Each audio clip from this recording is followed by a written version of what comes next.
Hello all. எப்பயுமே Indian சமையல் போட்டு எனக்கே ரொம்ப போர் அடிச்சிருச்சு. சரி மலேசியா ஸ்டைலில் எதாவது பண்ணலான்னு பக்கத்தில் இருக்க என்எஸ்கே வந்தாச்சு. இங்கே வந்து பார்த்தா நெத்திலியில் அத்தனை வெரைட்டிஸ், வெங்காயத்தில் அத்தனை வெரைட்டிஸ். சரி நமக்கு தெரிஞ்ச ஒரு சில ஐட்டம் வாங்கிட்டு வீட்டுக்கு வந்துட்டேன். வந்து ஒரு தேவை குடிச்சிட்டு ஃப்ரெஷ்ஷாக வேலையை ஸ்டார்ட் பண்ணிட்டேன். இன்றைக்கி ஸ்பெஷல் வந்து மலேசியாவோட ஃபேமஸான ஃபுட்டு நாஸ்லிமா தான். அதாவது தேங்காய் பால் சாதம். தேங்காய் பால் சாதத்துக்கு சைட் டிஷ் வந்து நெத்திலி சம்பல். இது நல்ல ஸ்பைஸியாக இருக்கும், அதே சமயம் டேஸ்ட்டும் சூப்பராக இருக்கும்.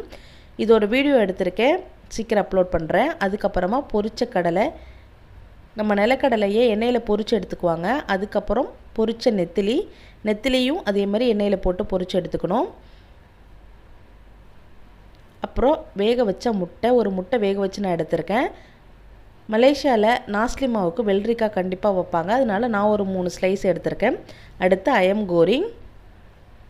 இது ஃப்ரைடு சிக்கன் தான், இதோட ரெசிப்பியும் இருக்குது. அதுக்கப்புறம் கொஞ்சமாக சிக்கன் குழம்பு வச்சுருந்தேன். அவ்வளோ